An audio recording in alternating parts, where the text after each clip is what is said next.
దేశంలో ఇది ఒకటే కాదు, ఇంకా మిగతా దగ్గర ఎన్ని సమస్యల మీద ప్రొటెస్టులు జరుగుతున్నాయి, అన్ని సమస్యల మీద ప్రొటెస్టులు జరుగుతున్నాయి. సో ప్రొటెస్టులు జరుగుతూనే ఉంటాయి, సమస్యలు ఉంటూనే ఉంటాయి అన్న. మోడీకి మాటలు వస్తాయా అన్న? మోడీకి మాటలు వస్తాయా లేదా నాకు డౌట్. ఎందుకంటే ఆయన 12 సంవత్సరాలు అవుతుంది, 12 సంవత్సరాల నుంచి ఒక ప్రెస్ మీట్ కూడా పెట్టలేదు. మోడీ నుంచి ఆన్సర్ రావడం కాదు కానీ first of all Modi resign చేసి వెళ్ళిపోవాలి. ఎందుకంటే ఆయన మాట్లాడలేడు. బీజేపీ నుంచి ఎవరైనా మాట్లాడే వాళ్ళు ఉంటే, ప్రెస్ మీట్ తీసుకునే వాళ్ళు ఉంటే వాళ్ళు వస్తే కొంచెం బెటర్. ఎందుకంటే మనుషులకి అంటే సివిలియన్స్కి వాళ్ళకి కొంచెం సంభాషణ జరుగుతుంది అట్లీస్ట్. లేకుంటే ఎట్లా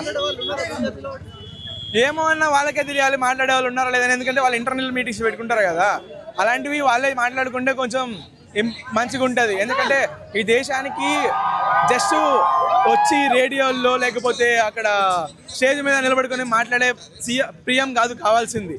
మనుషులు క్వశ్చన్ చేస్తుంటే, ప్రజలు క్వశ్చన్ చేస్తుంటే దాన్ని విని ఆన్సర్ చేస్తే పిఎం కావాలి. అట్లాంటి పిఎం మాకు వద్దు.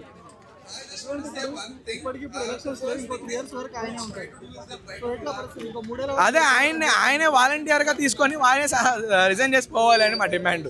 ఎందుకంటే అమిత్ షా కూడా డిమాండ్ చేయాలి. గౌండాలను పంపించి చిన్నపిల్లలను కొట్టించాడు, ఆడవాళ్ళని కొట్టించాడు, స్టూడెంట్స్ని కొట్టించాడు, ప్రొటెస్ట్ని కొట్టించాడు.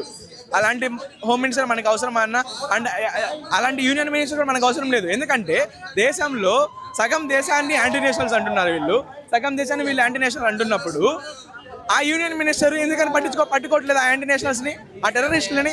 దేశంలో టెర్రరిస్టులు తిరుగుతుంటే అట్లా వదిలేస్తుంటే ఆ యూనియన్ మినిస్టర్ మంచి యూనియన్ మినిస్టరా? ఈ ప్రభుత్వం మంచి మినిస్టరా? అదే ఆయన ఫెయిల్యూరే కదా. ఈ దేశం సెక్యూరిటీ మంచిగా లేదు, అందుకని ఈ దేశంలో ఇంతమంది యాంటీ నేషనల్ తిరుగుతున్నారని వాళ్ళే అంటున్నారు. దాన్ని ప్రూవ్ చేయాలని యూనియన్ మినిస్టర్ మనకెందుకు? తీసేద్దాం, మంచి యూనియన్ నేషన్ పెట్టి ఈ దేశంలో యాంటీ నేషనల్ లేకుండా చేద్దాం, అందరిని జైల్లో పెడదాం. జైల్లో పెట్టాలంటే మనకి మంచి యూనియన్ మినిస్టర్ కూడా కావాలి. ఈ యూనియన్ మినిస్టర్ రిజైన్ చేయాలి. అది వీళ్ళు ప్రూవ్ చేయాలి కదా. యాంటీ నేషనల్ అంటే వీళ్ళకి డెఫినేషన్ ఏంటి? క్వశ్చన్ చేసే వాళ్ళ, లేకపోతే పాకిస్తాన్తో లింకులు ఉన్న వాళ్ళ, లేకపోతే దేశానికి అన్యాయం చేసిన వాళ్ళ, టెర్రరిస్టులతో లింక్ ఉన్న వాళ్ళ అని చెప్పేసి వీళ్ళ ప్రూవ్ చేసి అసలు వీళ్ళ డెఫినేషన్ ఏంటి, యాంటీ నేషనల్ ఏంటి అని చెప్పేసి బయటపడుతుంది. యూనియన్ మినిస్టర్ కరెక్ట్గా వర్క్ చేస్తారు.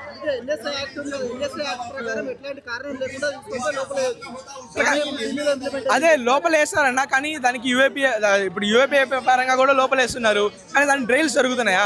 జరగట్లేదు. ఎందుకంటే ట్రయల్స్ జరిగితే వాళ్ళు నిరూపించుకోలేరు, వాళ్ళ దగ్గర ప్రూఫ్ లేవు. వాళ్ళకి ఏంటంటే జస్ట్ వాళ్ళ ప్రభుత్వానికి ఎవరైతే ప్రాబ్లంగా కనిపిస్తారో, వాళ్ళ ప్రభుత్వాన్ని ఎవరైతే క్వశ్చన్ చేస్తుంటారో, ఎవరికైతే నోటి మాట వస్తుందో వాళ్ళందరినీ తీసుకొని లోపలేసేయాలి.